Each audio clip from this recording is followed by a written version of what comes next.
Bueno, muy buenas tardes nuevamente, profesores, compañeros y compañeras del curso de virus fitopatógenos. En esta oportunidad tengo el gusto de presentar esta disertación que es complementaria a la anterior, que la anterior tenía que ver con la caracterización del virus del Bunchy Top en banano y se habló todos los detalles relacionados con la enfermedad. Pero en esta oportunidad vamos a hablar acerca de una propuesta innovadora para el manejo del virus de Bunchy Top del banano. Entonces vamos a dedicar estos minutos a lo que son propuestas que pueden ayudar al manejo integrado, sostenible de este importante problema que tiene serio potencial de repercutir en la actividad bananera global. Entonces, me gustaría tocar unos aspectos relevantes que no se tocaron en la presentación anterior y que tienen que ver con la transmisión del virus del Bunchy Top a través del áfido Pentalonia nigronervosa. Lo primero es que este tipo de transmisión es un tipo de transmisión persistente, circulativa y no propagativa. Es persistente porque el áfido retiene el virus dentro de su organismo hasta por cerca de una hora. Es circulativa porque el virus circula a través del sistema digestivo del insecto posterior a la succión de la savia por parte del áfido. Y no es propagativa porque el virus no se reproduce dentro del insecto, afortunadamente, ni tampoco hay evidencia de que el virus pueda pasar a las sucesivas generaciones del áfido. Entonces, eso es un aspecto que es relevante considerar para un esquema de manejo. El periodo de adquisición del virus por parte del áfido puede durar alrededor de 17 horas. El periodo de acceso mínimo para inoculación está más o menos entre 15 minutos y 2 horas. La retención de infectividad puede durar alrededor de entre 13 y 20 días. Se requiere un periodo de latencia de 28 horas para la transmisión viral. Y el virus se compone, eso es importante, se compone de 6 partículas virales. Por lo que para que se logre la transmisión del virus se necesitan al menos 6 insectos adultos. Eso es relevante porque un solo insecto no va a tener el potencial de transmisión del virus. Entonces esto es importante porque cuando uno hace los monitoreos uno ve cómo están las poblaciones del áfido. Entonces si están muy disgregados, entonces no va a haber tanto riesgo como cuando ya se forman colonias de áfidos en la zona de los pecíolos de las hojas o en el pseudotallo. Muy bien, ahora sí quisiera pasar a lo que son algunas estrategias para el manejo de este problema. La primera de esas estrategias es la estrategia del monitoreo y la erradicación, porque se ha descubierto con este virus en particular que lograr hacer monitoreos de detección de plantas enfermas adecuadamente, también el monitoreo de las poblaciones de nematodos y la erradicación de esto es hasta el momento la medida más eficaz de control. Entonces, la detectar y eliminar in situ plantas infectadas con el virus es sumamente importante.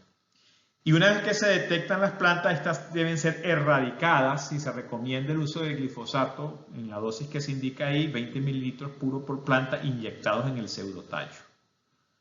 Y luego entonces después de esto se recomienda resiembra de las áreas en donde se erradicó, pero con plantas de cultivo in vitro sanas, que sean certificadas. Porque como lo vamos a ver, se ha demostrado que la propagación in vitro, si no se hace adecuadamente, puede ser una forma de perpetuar el virus y de transmitirlo y de diseminarlo. En cuanto a la estrategia cultural, vamos a hacer mención a lo siguiente, que es muy interesante. Se ha determinado y se ha encontrado que el cultivar Gros Michel presenta una tolerancia importante contra este virus. Entonces, se ha evaluado en distintas investigaciones que si se logra intercalar o asociar, ya sea en una plantación comercial de bananos, si se logra alternar el cultivar comercial, que en este caso es gran enano del grupo Cavendish, que es susceptible, pero si se logran asociar con cierto número de plantas de Gros Michel, eso va a tener un gran impacto en la reducción de la tasa de dispersión del virus. ¿Me entiende? Entonces, porque el insecto va a tener tejido con menos carga viral para poder transmitir a otras plantas. Entonces, hay un efecto muy importante de este tipo de asociación. No se recomienda cortar plantas enfermas para evitar la dispersión del áfido, porque como los áfidos a veces se agrupan en ciertas zonas, cuando se corta el tejido y se tira al suelo o a alguna parte, se corre el riesgo entonces de que los adultos se vean estimulados por sobrevivencia a volar, y entonces lo que hace es una dispersión del virus. Se recomienda eliminar el tejido cortado, o sea, si se cortó una hoja con áfidos o se cortó una hoja de una planta enferma, hay que eliminarlo, porque se ha demostrado que ese tejido, aunque esté cortado, va a tener un periodo importante de capacidad para que pueda otros áfidos venir, posarse allí, tomar el virus y diseminarlo. Entonces, por eso se recomienda que se elimine el tejido. Y las plantas in vitro deben ser certificadas, vuelvo y lo repito, ya que se ha demostrado que si no se hace convenientemente a través de la reproducción in vitro, puede haber cargas virales que pasan a la planta y a las siguientes generaciones. Con relación a la estrategia biológica, vamos a hacer una salvedad. Bueno, en primer lugar, es importante considerar que los áfidos tienen una serie de enemigos naturales entre parasitoides y depredadores. Entonces, es apropiado evaluar y valorar y ver la factibilidad de poder establecer dentro de las plantaciones comerciales islas de plantas que pueden ser silvestres o plantas que toleren la condición del entorno bananero, plantas que toleren condiciones a veces de baja luminosidad por el dosel de las plantas, pero que sean plantas con potencial nectarífero, para que puedan ser reservorio de toda esta serie de agentes de control biológico, tanto parasitoides como depredadores. Entonces, por ejemplo, están Hippodamia convergen, Chrysoperla sp, Encarsia sp, Ambliseus sp, que son parasitoides y depredadores de Pestalonia micronervosa. Y haciendo estas islas, entonces ellos van a poder tener lugares de refugio, los parasitoides van a tener fuentes de alimento para luego eventualmente ejercer esa actividad de supresión y de control y de parasitismo.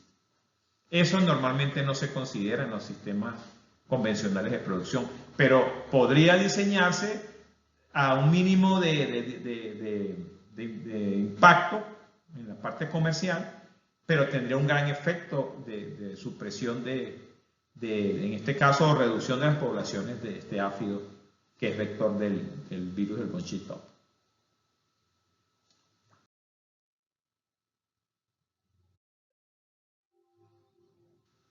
También entonces se puede hacer mención del uso de hongos entomopatógenos como Beauveria bassiana y Metarrhizium anisopliae, que puedan ayudar directamente al antagonismo o la parasitación o la colonización más bien de este áfido, y poder hacer un efecto regulatorio de sus poblaciones. Lógicamente esto tiene en contra de que no todas las cepas de estos hongos van a ser eficaces. Entonces quizás la dificultad de esto es poder llegar a esas cepas que tengan esa capacidad.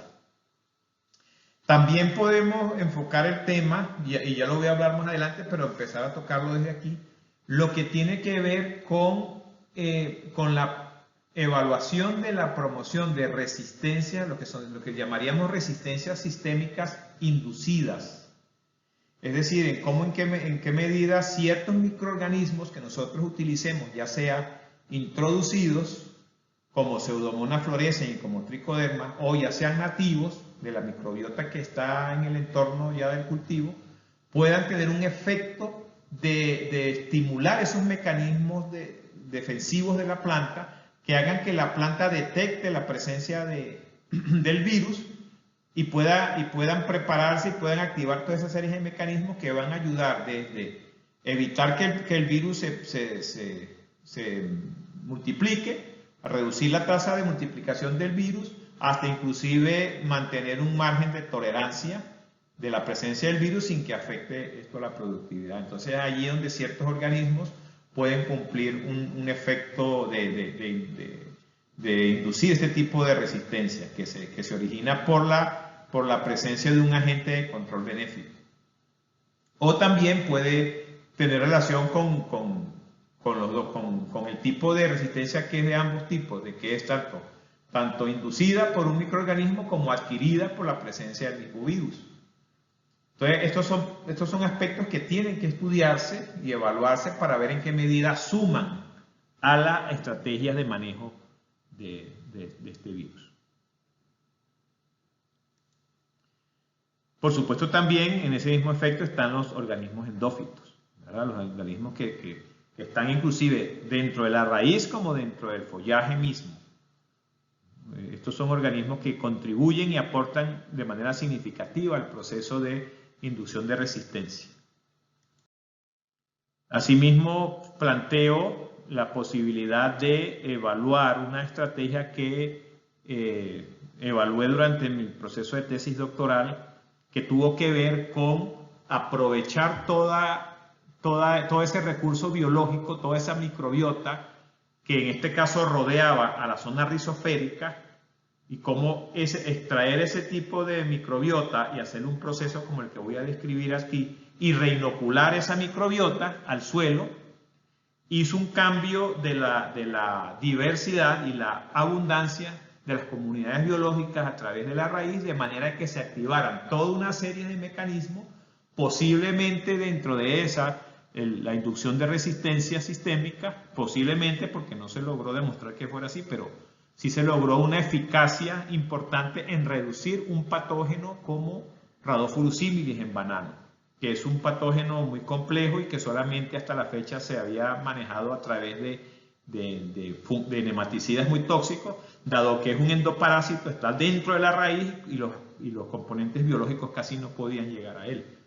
Pero a través de esta estrategia que voy a comentar, se logró reducir sus poblaciones. Y consiste esta estrategia en elaborar un bioinoculante, como se observa allí, en donde va a tener ese inoculante se hace con un proceso de ensilaje, como el ensilaje de producción animal, en donde se toma suelo rizoférico como inóculo biológico, se utiliza pasto también, porque el pasto tiene una comunidad biológica interesante, diversa en el filoplano.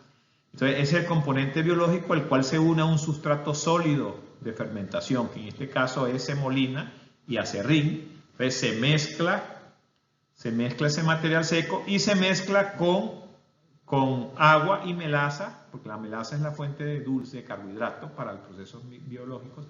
Entonces, todos estos componentes se mezclan y hacen una masa húmeda que posteriormente se introdujo en este tanque que tiene sello hermético y se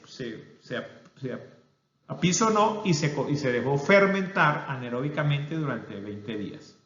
Ese sustrato que se obtuvo, un tipo ensilado, que es un inóculo biológico, se reintrodujo en la raíz del banano y ejerció un efecto que, como dije, disparó una serie de mecanismos que finalmente se tradujo en la reducción de un nemátodo, que es endoparásito, y redujo esas poblaciones. Entonces, la propuesta es una propuesta de suma a las estrategias de manejo del virus.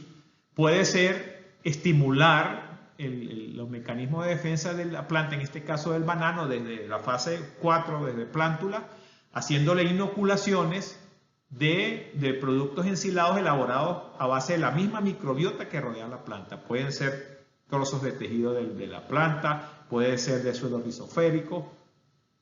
Y entonces estar haciendo inoculaciones, aplicaciones periódicas durante el proceso de crecimiento de este producto biológico con miras a estimular toda esa serie de mecanismos de defensa. Esto a un buen proceso de erradicación, a un buen proceso de monitoreo, de control del áfido, ¿okay? y un buen manejo agronómico, etcétera, puede sumar para que sea una planta, para que la planta soporte mejor el embate de la enfermedad.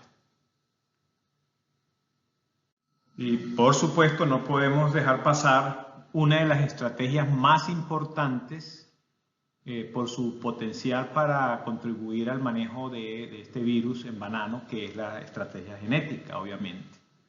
Y aquí, bueno, hay dos opciones interesantes. La primera de ellas es la edición de genes, en la técnica de ingeniería genética llamada CRISPR-Cas, en donde básicamente se utiliza o se emplea un ARN particular acompañado de una proteína que se llama Cas9, con la que potencialmente se puede ingresar hasta el ADN de la planta y esta sección de ARN lo que busca es hacer cortes de ciertas regiones del ADN del banano que tenga genes, esas regiones que tengan genes, por ejemplo, de susceptibilidad a virus, susceptibilidad a otros patógenos y otras características desventajosas. Entonces, básicamente con esta técnica lo que se hace es que se secciona esos trozos de genes que son desfavorables en el cultivo y se reemplazan con secciones del ARN que junto con esta proteína, entonces finalmente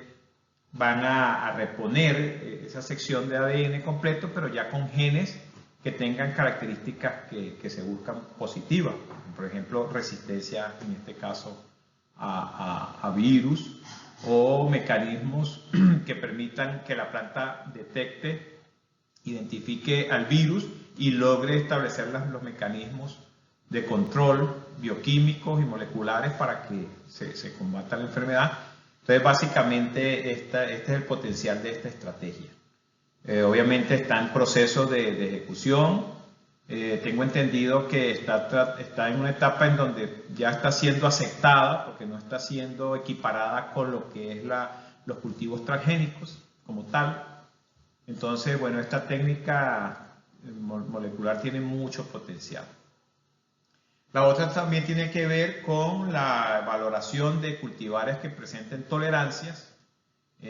Hasta la fecha no hay un cultivar que realmente sea resistente. Entonces hay mucha tela que cortar en materia de estrategia genética. Pero básicamente esto es algo interesante que vale la pena considerar e incluir en una estrategia integrada para el manejo del virus del Bolsito.